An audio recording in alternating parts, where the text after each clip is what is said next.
What is up, everybody? It is Alex the Boogeyman here, Title Boxing Club, Rochester, New York, with your focus point of the week.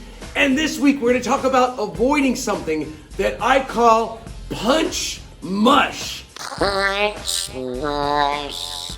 Punch mush. I don't like any kind of mush usually, but especially now when it's punches. Now, when we throw punches in boxing, we throw at different angles. What makes punches different, what makes a hook different from a cross, is the angle that it comes in on. So this week we're gonna work on preserving the angles, because sometimes I'll see people throwing combinations and I'm not sure exactly what punch they're throwing, because it all starts to kind of mush together and it all becomes the same thing. Punch mush. So we're gonna work on individual punches a lot, really maintaining those angles. For instance, when we throw jabs, right? We're gonna start standing right next to the bag. I want you to imagine there's something right to the side of your elbow. So when I throw that jab, I'm snapping my hands straight out, rotating the shoulders. What I'm not doing is rotating my elbow, turning my palm over, because then if I do that, then I end up hitting the bag. We don't want that. We want to not hit the bag. We want it nice and straight. So what you could do is you keep your wrist from rotating until that very last second. Then you get the corkscrew in there. But you don't rotate it early, because then the elbow hits. Or I'll let you in a little secret. You can rotate it not at all. You don't have to rotate.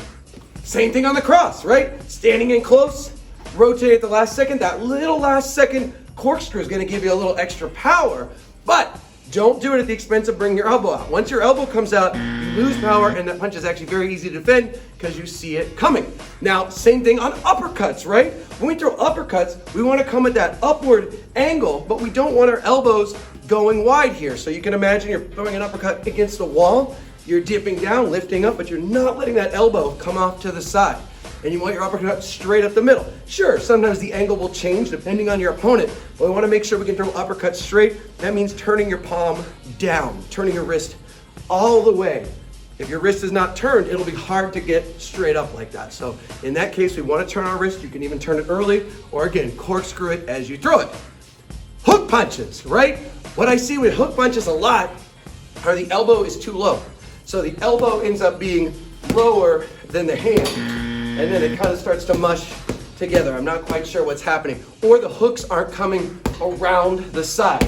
So we want to make sure we're bringing our elbow up so that it's parallel with our shoulder, with our wrist when we throw a hook to the head, to the side of the jaw, to the temple. We want to make sure also it comes around. It doesn't come straight. I don't know if you can see, but I'm coming around the bag instead of straight into the bag. So sometimes I'll see it almost looks more like a somewhat circular jab or a circular cross, but instead, no, you want to go around the side when you throw those hooks.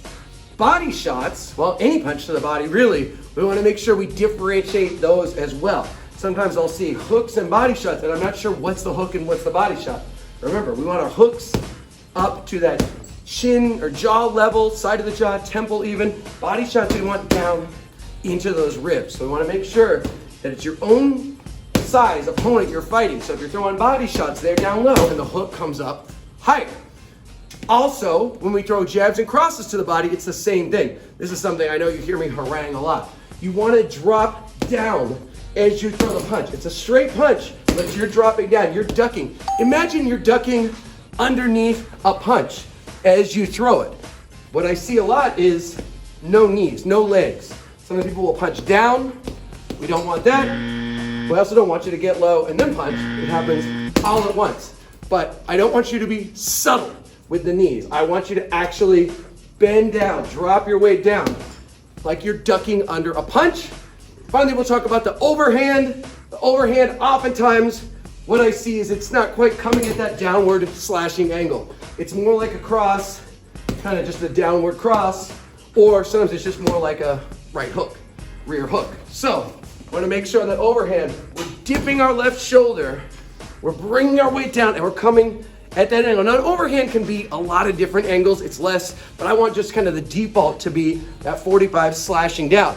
Now, just as we slash down on the liver shot, I want to see 45 degrees coming up and out.